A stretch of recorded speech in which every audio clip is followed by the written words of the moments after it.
말씀의 제목을 따라해 보시기 바랍니다. 하나님은 공의로우십니다. 하나님은 공의로우십니다.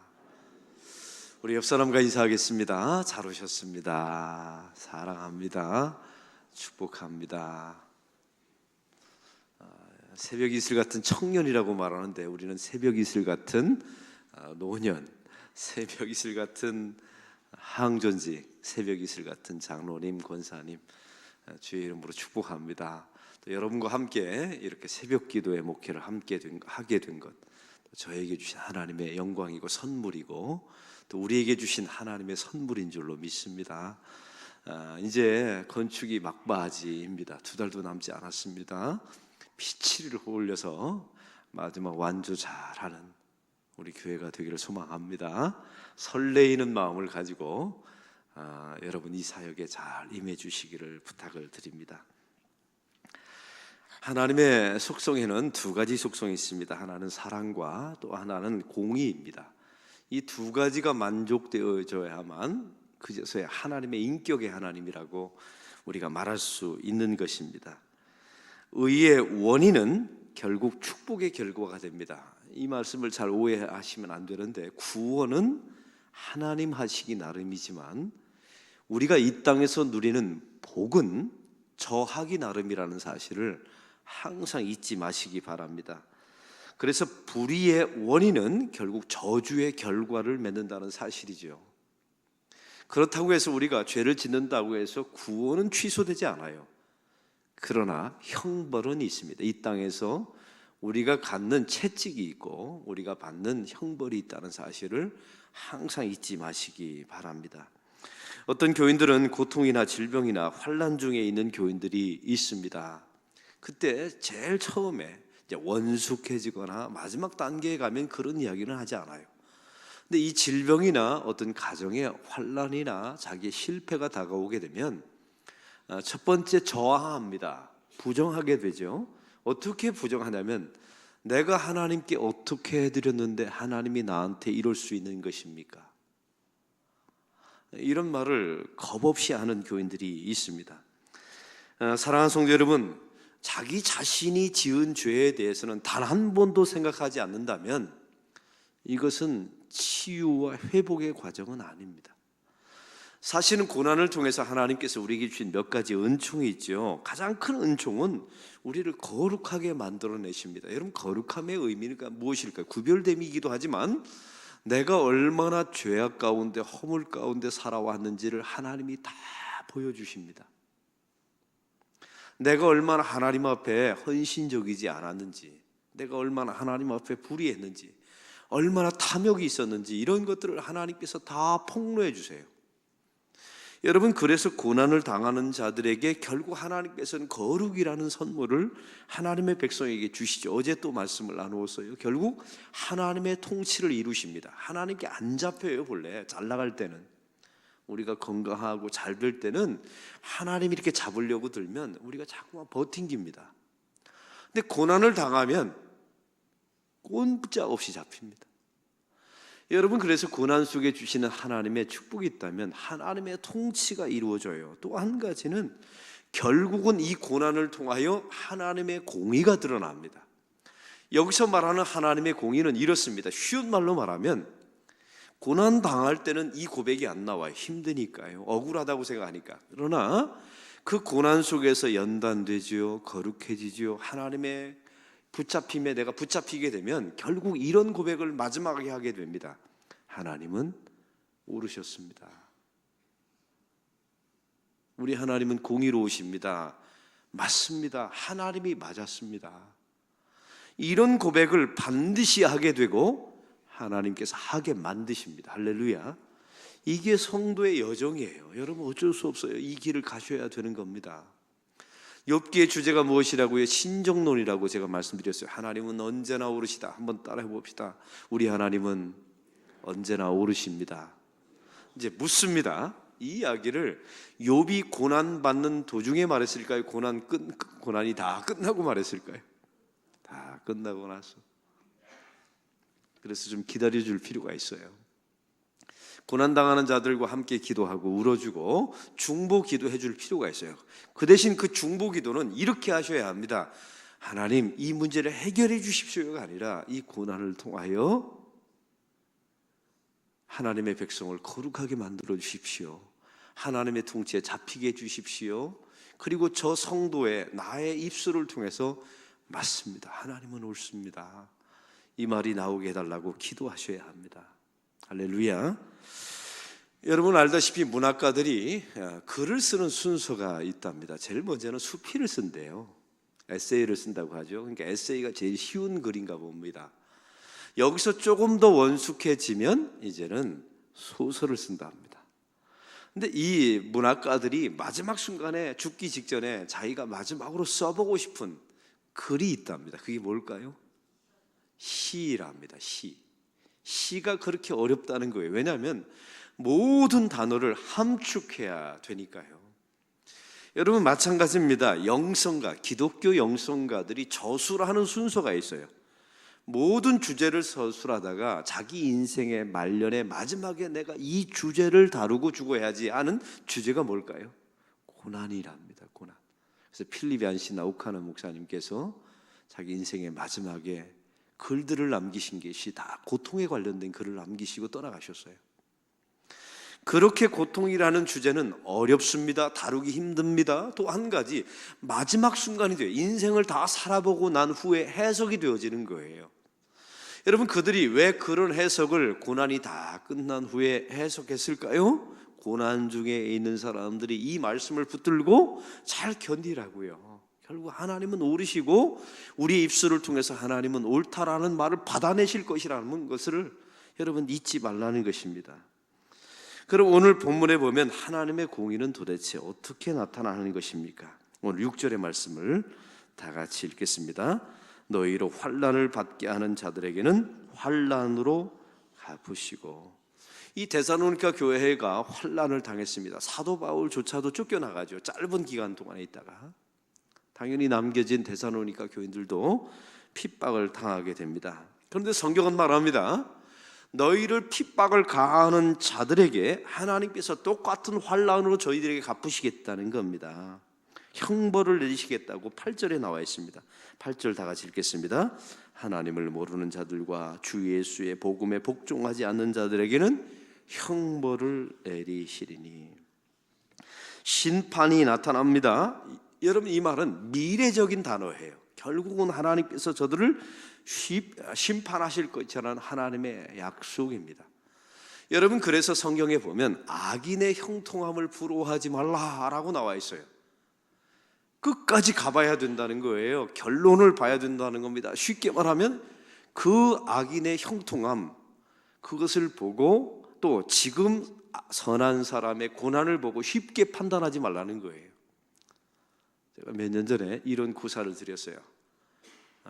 이게 중국에서 내려오는 아주 귀한 고사입니다. 다시 반복합니다. 한 집에 백마를 키우고 있었습니다. 이 백마는 그 집안의 모든 재산이었어요. 근데 백마가 발정이 나서 집을 나가버린 거예요. 동네 사람들이 당신의 집안에 애군이 끼쳤군요 했더니 주인이 뭐라고 말했다고요? 그건 두고 봐야 알지요. 나중에 시간이 지나고 보니까 집 나가서 발정난 백마가 암컷들을 잔뜩 데리고 온 거예요. 부인들을 쫙 거느리고 집으로 다시 컴백하게 된 거죠. 갑자기 이 집안이 부자가 됐어요. 동네 사람들이 몰려와서 당신의 집안에 복이 임했군요 했더니 주인이 말했답니다. 그건 두고 봐야 알지요. 전쟁이 갑자기 그 나라에 일어났습니다. 여러분 그 나라에 갑자기 전쟁이 일어나서 백마가 이제 착출되게 된 거예요. 그래서 결국 또 문제가 생겼죠. 그런데 아들이 남겨진 그 백마를 한 마디 타다가 떨어져서 다리가 부러졌어요. 동네 사람들이 말했죠. 당신의 집안에 애군이 꼈군요. 주인이 대답합니다. 그건 두고 봐야 알지요. 전쟁이 일어났더니 모든 동네 남자들이 다 군대로 착출당했는데 이 아들만 착출되지 않았어요. 이유는 단 하나, 다리가 부러졌으니까요. 두고 봐야 합니다. 근데 그냥 두고 보면 안 되고 살아계신 하나님께서 똑똑하게 쳐다보고 있다는 사실을 항상 잊지 마셔야 환난 가운데 있는 성도들이 견뎌낼 수 있어요. 할렐루야. 그리고 그 악인의 형통함을 부러워하지 않습니다. 여러분, 역사를 보시면, 우리가 역사를 왜 배웁니까? 역사를 보면 악인이 융성할 때가 있어요. 그러나 결국 그 악인은 역사 속에서 심판당한다는 사실을 항상 교훈하고 있습니다. 전두환 대통령을 보십시오. 일제를 보십시오. 36년 동안 지배했지만 연합군에 의해서 나라 전체가 두 곳이 피폭당하게 되고 전 세계에서 처음으로 원자탄을 맞아요. 여러분, 우리나라가 일제 36년 동안 지배받을 때 일제가 저렇게 원자탄 2발을 맞고 지구상에서 첫 번째로 원자탄 2발을 맞고 망할 줄 알았을까요? 그 당시에는 모르죠. 그러니까 매국노가 나타나고 친일파가 나타나고 그런 거 아닙니까? 그러나 유관순 열사 아시죠? 기독교인입니다. 이호학당을 다녔고 감리교 교인입니다. 그의 교회 우리 순장님들이 가보셨지 않습니까? 도대체 유관순 열사는 무슨 마음으로 그 어린 여학생이 서대문 감옥에 갇혀서 여인으로서 감당하지 못할 온갖 성고문을 다 당하고 가슴이 도려지고 음부가 찢겨지고, 여러분 도대체 그 어린 여자아이가 도대체 뭘 바라고 벼텄을 거라고 생각하세요? 여러분 한번 생각해 보세요. 여러분 일제도 잔인했지만 역사에 보면 배신할 수 있는 기회를 다 줬어요. 여러분 그냥 고문한 게 아닙니다. 그와 함께 했던 사람의 이름을 불면 이 아이는 살려줬어요. 그리고 배신할 수 있는 기회를 다 줬다니까요. 근데 끝까지 배신하지 않고 이 어린 여자아이가 가장 참혹하게 죽어갔습니다. 왜라고 생각하세요? 나라를 사랑했기 때문에요? 여러분 그것으로 다 견딜 수 있을 거라고 생각하세요? 아니요. 하나님은 언제나 오르십니다. 우리를 핍박하는 저 악인을 하나님께서 언젠가는 반드시 갚으실 겁니다. 또 선인은 하나님 견디면 하나님께서 결국은 하나님께서 보상해 주실 것입니다. 이 땅에서 아니면 천국에서. 이 신앙의 고백이 하나님의 백성들의 고난을 견디게 만든 것입니다. 할렐루야. 여러분 우리 교회도 마찬가지입니다. 교회 건축을 하게 되죠. 여러분 담임 목사가 기도 제목을 하나 정했어요. 교회를 사랑하게 하옵소서. 여러분 그거 아세요? 교회 건축을 통해서 교회를 사랑하는 자에게는 보세요, 하나님의 복이 임할 겁니다. 그런데 교회를 사랑하지 않는 게 드러나는 사람에게는 화가 임할 겁니다. 잘 보십시오. 그래서 기도 제목을 함부로 정하면 안 돼요. 왜냐하면 그게 복과 화가 결정되기 때문에 그래요. 왜냐하면 교회를 건축하게 될 때 하나님 교회를 사랑하게 하옵소서라고 정하면 오늘 말씀에 나와 있죠. 하나님을 아는 자들은, 예수의 복음에 순종하는 자들은 그 말씀을 받아들이고 함께 기도하면서 교회를 사랑하게 돼요. 그러면 그들에게 하나님의 복이 임합니다. 어떤 복이 임할까요? 여러분 교회를 사랑하면 당연히 예수 그리스도를 사랑하게 되겠지요. 교회를 사랑하면 당연히 목회자들을 사랑하게 되겠지요. 당연히 목회자를 사랑하면 목회자가 선포되는 말씀을 사랑하게 되겠지요. 말씀을 사랑하면 그 말씀이 적용되게 되겠지요. 그 적용된 말씀이 여러분의 인생의 문제를 해결하게 되겠지요. 이게 복입니다. 그래서 따라오셔야 돼요. 근데 이걸 뻗팅기는 사람이 있어요. 교회를 사랑하지 않습니다. 나중에 보십시오. 무시받고 환난을 당하고 화가 임합니다. 여러분 이 새벽에 저 담임 목사가 왜 이런 말을 하나? 여러분 성경이 우리에게 전하는 말씀이에요.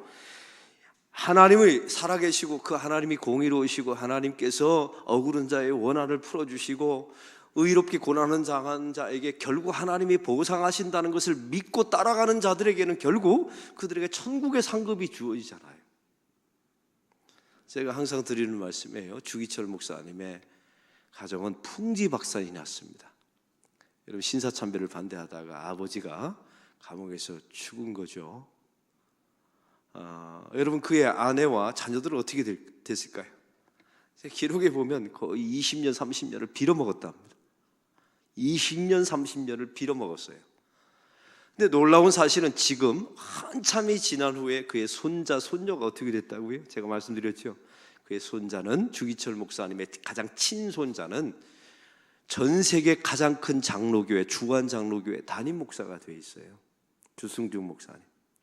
또 저와 아주 친밀하고 지난 2주 전에도 부산에 왔다 갔던 주경혜 권사님. 이 친손녀입니다.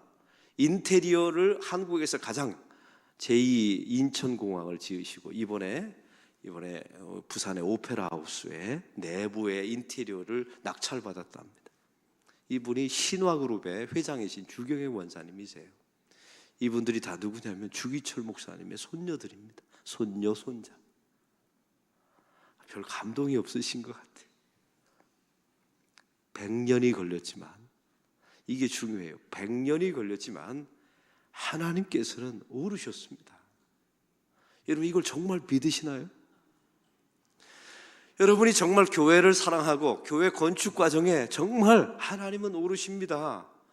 이걸 고백하면서 어려움이 있더라도 이 문제를 잘 이겨나가는 사람에게는 결국 100년이 아니 50년이 지난 후에, 아니 30년이 지난 후에 하나님께서 우리 교회와 여러분의 자녀와 여러분의 가정 속에 갚으실 줄로 믿습니다.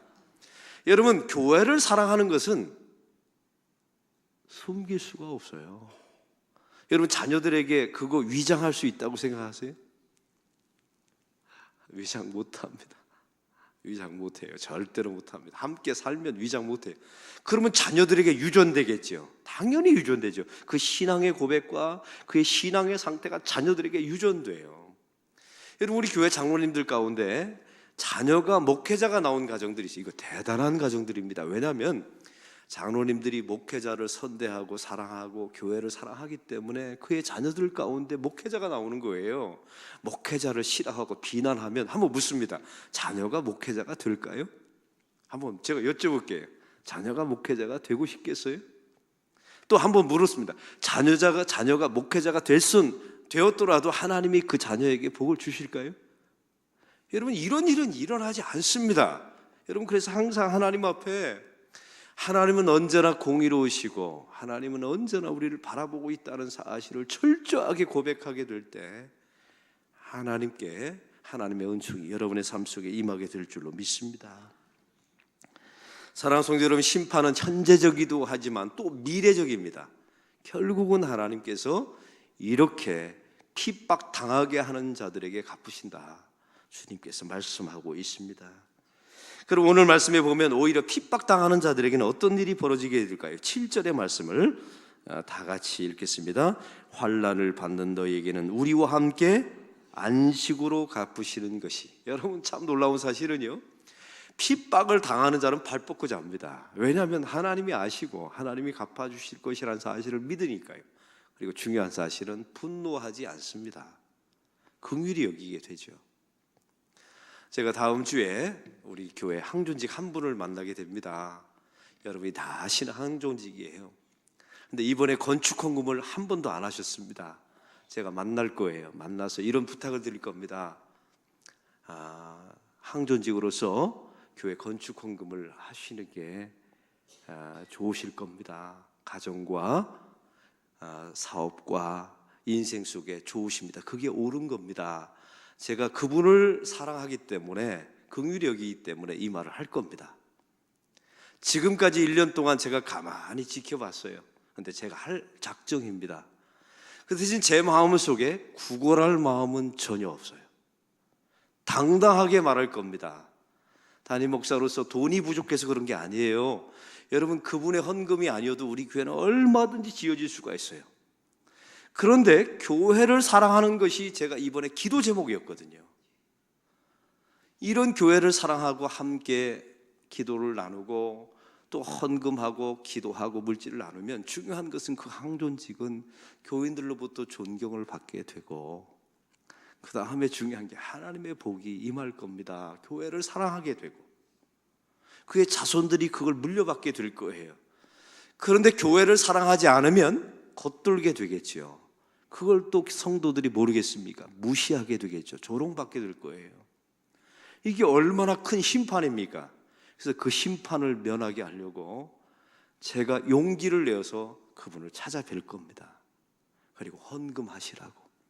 제가 우리 교인에게 단 한 명에게도 그런 말 한 적이 없어요. 근데 그분에게는 제가 할 참입니다.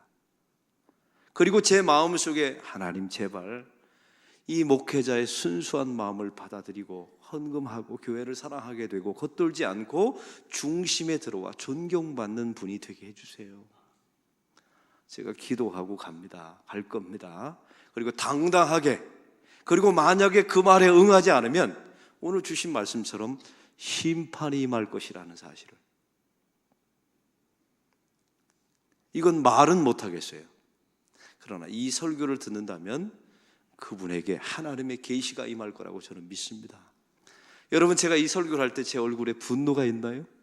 없습니다. 여러분, 저는 제 마음에 하나도 분노가 없이 하나님, 이와 같은 방식으로 우리가 하나님의 교회를 섬기게 하시고 함께 기도하게 될 때 하나님의 은총이 임하게 해달라고 기도하고 있습니다. 말씀을 맺습니다. 그 심판의 기준은 무엇입니까? 오늘 성경은 말합니다. 하나님을 모르는 자들과 주 예수의 복음에 복종하지 않는 자들에게는 형벌을 내릴 것이다 라고 약속의 말씀을 하나님이 주십니다. 시간이 걸리지만 이 또한 이루어질 것입니다. 여러분, 그러나 우리가 예수님을 알고 예수님이 바라보시고 결국 주 예수의 복음에 순종하면 시간이 걸리지만 하나님께서 우리에게 좋은 것으로 갚으실 것이라고 믿습니다. 이런 믿음을 가지고 있어야 이 땅에서의 환난을 견딜 수 있고 억울함도 견딜 수가 있어요. 저는 그래서 한 가지 기도 제목이 있어요. 그것은 뭐냐면 하나님이 더 공의로우실수록 은혜가 더 크다는 사실을 잊지 마세요. 우리가 죄를 범했어요. 엄청난 죄를 범했습니다. 하나님의 공의가 크겠죠. 그 큰 은혜가 십자가에서 예수님의 죽으심으로 우리가 의롭다 함을 얻었지 않습니까? 겁내지 마세요. 하나님이 더 공의로울수록 우리는 은혜가 더 커요. 또 한 가지 메시지가 있습니다. 억울한 일을 많이 당할수록 좋아요. 힘들지만. 왜냐하면 하나님의 보상이 크기 때문에 그렇습니다. 저는 이번에 교회 건축을 통해서 억울한 일이 좀 많았어요. 교회 안에. 아시죠? 교회 안에 이 건축 과정에 그 안에 어려운 일들이 몇 가지 있었습니다. 억울할 때도 있고 우리 교회가 원인 제공했을 때도 있고. 그러나 이 말씀을 통해서 하나님이 끝판에 저에게 주신 말씀이에요. 억울함이 많을수록 하나님의 보상이 크다는 사실을 저는 믿습니다. 여러분, 이 말씀을 붙들고 특별히 이번 건축 과정을 잘 주 안에서 이겨나가는 이 건축 과정이 또 여러분의 인생 속에 잘 적용되어지는 역사가 있기를 소망합니다. 이 건축 과정을 통해서 교회를 사랑하는 마음을 갖게 된다면 하나님께서 여러분의 자녀와 여러분의 사업 속에 정말 좋은 것으로 하나님께서 갚아주실 것입니다. 그러나 교회가 건축 과정에서 교회를 사랑하는 마음을 갖게 해달라고 했는데 갖지 않는 분들에게는 단연코 선포합니다. 그게 재앙이 될 것입니다. 어쩔 수가 없어요. 그 사람에게 재앙이 되고 겉돌고 무시받고 조롱받고 자녀에게는 신앙이 전수 안 되고 결국은 다 드러나게 되고 이런 일들이 벌어지게 될 것입니다. 그 길 가지 말라고 성경께서 우리에게 말씀하고 있습니다. 오늘 말씀을 놓고 함께 기도하는 시간을 갖도록 하겠습니다.